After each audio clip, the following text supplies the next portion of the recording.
నేను మోనార్క్ని, నన్ను ఎవరూ మోసం చేయలేరు. ఇది ఓ సినిమాలో ప్రకాష్ రాజ్ చెప్పిన డైలాగ్. అయితే నిజ జీవితంలో ఆర్జీవి యాటిట్యూడ్కి ఈ డైలాగ్ కరెక్ట్గా సరిపోతుంది. అంతా నా ఇష్టం, నాకు నచ్చిందే తీస్తా, చేయాలనుకుందే చేస్తా అని చెప్పే ఆర్జీవికి ఇప్పుడు షాక్ల మీద షాక్లు తగులుతున్నాయి.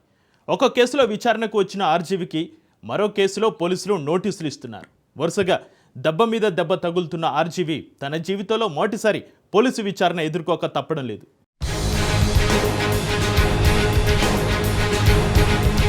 ప్రముఖ దర్శకుడు ఆర్జీవిను సోషల్ మీడియా కేసులు వెంటాడుతూనే ఉన్నాయి. గత ఎన్నికలకు ముందు అప్పట్లో ప్రతిపక్షాలుగా ఉన్న టీడీపీ, జనసేనలను నెగటివ్గా చూపిస్తూ వ్యూహం సినిమా రూపొందించారు వర్మ.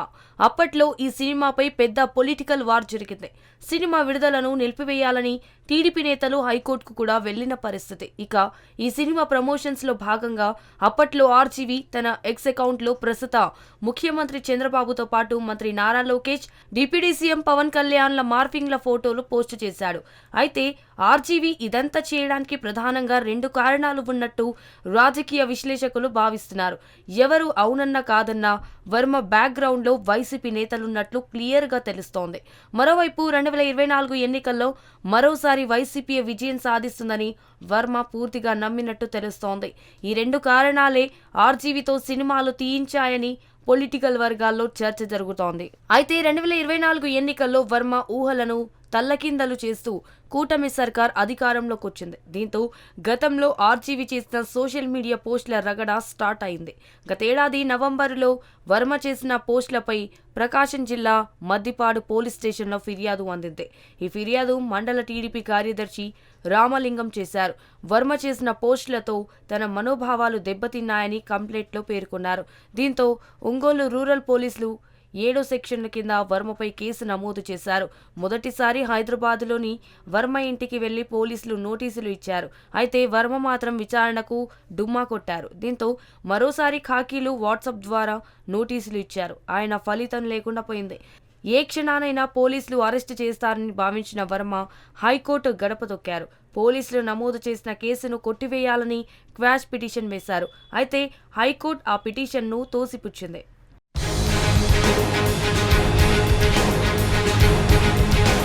దీంతో ఆర్జీవిని అరెస్టు చేసేందుకు ఒంగోలు నుంచి పోలీసుల బృందం హైదరాబాద్ వెళ్లింది. పోలీసుల రాకను పసిగట్టిన వర్మ అజ్ఞాతంలోకి వెళ్లిపోయారు. అప్పట్లో ఈ అంశం 2 తెలుగు రాష్ట్రాల్లో హాట్ టాపిక్ గా మారింది. అయితే ఇక్కడ వర్మ తన సినిమా తెలివి ఉపయోగించారు. అనేక ప్రాంతాల నుండి సోషల్ మీడియాలో పోస్టులు పెడుతూ పోలీసులనే కన్ఫ్యూజ్ చేశారు. దీంతో ఆర్జీవి ఎక్కడున్నారో పోలీసులకు కూడా అర్థం కాని పరిస్థితి ఏర్పడింది. మరోవైపు హైకోర్టు క్వాష్ కొట్టివేయడంతో సుప్రీంకోర్టు మెట్లెక్కిన వర్మకు అక్కడ కూడా చుక్కెదురైంది. కనీసం పోలీసులు అరెస్టు చేయకుండా ఆదేశాలు ఇవ్వాలని కోరారు. ముందస్తు బెయిల్ కోసం హైకోర్టుకు వెళ్లాల్సిందిగా సుప్రీం సూచించింది. దీంతో మళ్లీ హైకోర్టుకు వచ్చిన ఆర్జీవికు కొంత ఊరట దక్కింది. అరెస్టు చేయొద్దని పోలీసులకు ఆదేశాలు ఇచ్చిన రాష్ట్రోన్నత న్యాయస్థానం విచారణకు మాత్రం హాజరు కావాల్సిందేనని వర్మకు కండిషన్ పెట్టింది. దీంతో ఈ నెల 4న విచారణకు రావాలని విచారణాధికారి సిఐ శ్రీకాంత్ వర్మకు మరోసారి నోటీసులు ఇచ్చారు. అయితే తన వ్యక్తిగత పనుల మీద బిజీగా ఉన్నానని తెలిపిన వర్మ 7వ విచారణకు హాజరవుతానని తెలిపారు. చెప్పినట్టుగానే ఈ నెల 7న హైదరాబాద్ నుండి కారులో ఒంగోలు రూరల్ పిఎస్కు చేరుకున్నారు. అయితే పిఎస్కు వచ్చే ముందే వెల్లంపల్లిలోని ఓ హోటల్ వద్ద వైసీపీలోని ముఖ్య నేతలు చెవిరెడ్డితో పాటు ప్రకాశం జిల్లా అధ్యక్షుడు ఎమ్మెల్యే బూచేపల్లి శివప్రసాద్ రెడ్డి, మాజీ ఎమ్మెల్యే అన్న రాంబాబులు ఆర్జీవిను కలిశారు. అనంతరం మధ్యాహ్నం 12 గంటల సమయంలో పోలీస్ స్టేషన్కు వచ్చిన వర్మను సిఐ శ్రీకాంత్ విచారించడం ప్రారంభించారు.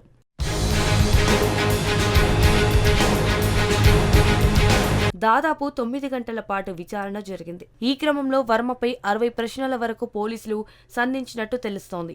వాటిలో 45 ప్రశ్నలకు ఆర్జీవి సమాధానమిచ్చారు. అయితే అవి కూడా పొడిగానే చెప్పినట్టు టాక్ వినిపిస్తోంది. మరోవైపు విచారణ కోరకు పోలీసులు వర్మ ఫోనును ఇవ్వాల్సింది అడిగారు. అయితే ఇక్కడే వర్మ పోలీసులకు మస్కా కొట్టే ప్రయత్నం చేసినట్టు తెలుస్తోంది.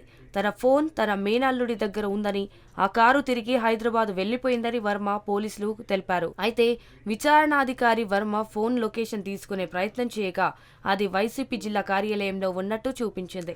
దీంతో అక్కడకు పోలీసులు వెళ్లి వాకబు చేసినప్పటికీ వైసీపీ నేతలు వాగ్వాదానికి దిగడంతో పోలీసులు తిరిగి వచ్చేశారు. దీంతో మరోసారి వర్మను పోలీసులు విచారణకు పిలిచే అవకాశం కనబడుతుంది. వర్మ విచారణ కోసం ఒంగోలు రావడంతో ప్రస్తుతం 2 తెలుగు రాష్ట్రాల్లో ఒంగోలు పేరు హాట్ టాపిక్ గా మారింది.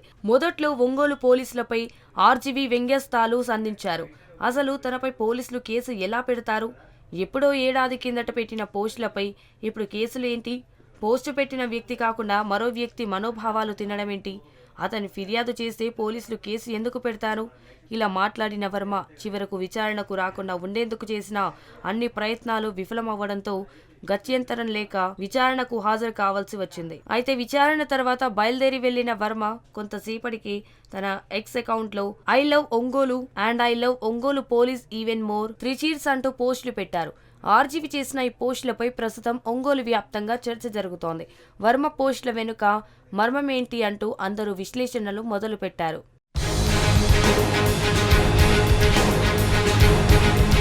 అయితే ఆర్జీవీ చేసిన ట్వీట్లతో ఒంగోలు పోలీసులను పొగిడారా లేక అంతసేపు విచారించి ఏం తెలుసుకోలేకపోయారని విమర్శించారా అనేది ప్రస్తుతం జిల్లాలో హాట్ టాపిక్ గా మారింది. మరోవైపు విచారణలో తన పోలీసులను భలే బోల్తా కొట్టించాననే ఆనందంలో ఇలా ట్వీట్ చేస్తుండొచ్చనే టాక్ వినిపిస్తోంది. ఫోన్ లొకేషన్ ఎక్కడుందో తెలిసినా పోలీసులు అక్కడి వరకు వెళ్లి ఏం చెయ్యలేకపోవడంతో వారిని హేళన చేస్తూ ట్వీట్ చేస్తుండొచ్చనే వాదన కూడా పొలిటికల్ వర్గాల నుండి వినిపిస్తోంది. ఇక విచారణ టైంలో తన ఫోన్ తన దగ్గర లేదని చెప్పిన వర్మ బయటకొచ్చిన గంటన్నరలోనే పోస్ట్ చేసేందుకు అవసరమైన ఎలక్ట్రానిక్ పరికరాలు ఎలా వచ్చాయనే ప్రశ్న కూడా ఉత్పన్నమవుతోంది. అయితే విచారణ పూర్తయి బయటకొచ్చిన వర్మకు సిఐడి పోలీసులు మరో ఝలకిచ్చారు. 2019లో తీసిన కమ్మరాజ్యంలో కడప రెడ్లు సినిమాకు సంబంధించి ఈ నెల 10న గుంటూరు సిఐడి కార్యాలయంలో విచారణకు రావాల్సిందిగా నోటీసులో పేర్కొన్నారు. ఈ క్రమంలోనే ఈ నెల 10న సిఐడి విచారణకు ఆర్జీవీ డుమ్మా కొట్టారు. తను విచారణకు వచ్చేందుకు 8 వారాల గడువు కావాలంటూ వర్మ తన లాయరు ద్వారా సిఐడి అధికారులను కోరారు. 2019 ఈ ప్రముఖ దర్శకుడు కమ్మరాజ్యంలో కడప రెడ్లు పేరుతో సినిమా తెరకెక్కించారు. అయితే అప్పట్లో ఈ మూవీపై తెలంగాణ హైకోర్టు కొందరు పిల్లివేశారు. దీంతో సినిమా పేరు మార్చి అమ్మరాజ్యంలో కడప బిడ్డలుగా విడుదల చేశారు. కానీ యూట్యూబ్లో మాత్రం కమ్మరాజ్యంలో కడప బిడ్డలుగానే రిలీజ్ చేశారు. దీంతో దీనిపై తెలుగు యువత నాయకుడు బండారు వంశీకృష్ణ సిఐడి కార్యాలయంలో గతేడాది నవంబరులో ఫిర్యాదు చేశారు. దీనిపై కేసు నమోదు చేసిన సిఐడి అధికారులు విచారణకు రావాల్సిందిగా ఒంగోలు పిఎస్ వద్ద ఉన్న వర్మకు నోటీసులు ఇచ్చారు. పరిస్థితి చూస్తే వర్మను ఏపీ పోలీసులు వదిలేలా కనపడట్లేదు. మరోవైపు వర్మలో కూడా వరుస పోలీస్ కేసులతో కొంత భయం కనపడుతుందని పొలిటికల్ వర్గాల్లో టాక్ నడుస్తుంది. ఇన్నాళ్ళు వర్మపై కేసులు నమోదు వరకు మాత్రమే వెళ్లాయి. ఆ తర్వాత ముందుకు కదిలే కాదు. అయితే మొదటిసారి ఒంగోలు పోలీసులు మాత్రం ఆర్జీవీను విచారణకు రప్పించారు. దీంతో వర్మలో కూడా టెన్షన్ స్టార్ట్ అయినట్టు తెలుస్తోంది. ఇప్పటికైనా ఆర్జీవీ బిహేవియర్లో ఏమైనా మార్పు వస్తుందా లేక తిరిగి అలానే తన యాటిట్యూడ్ చూయిస్తారా అనేది తెలియాల్సి ఉంది.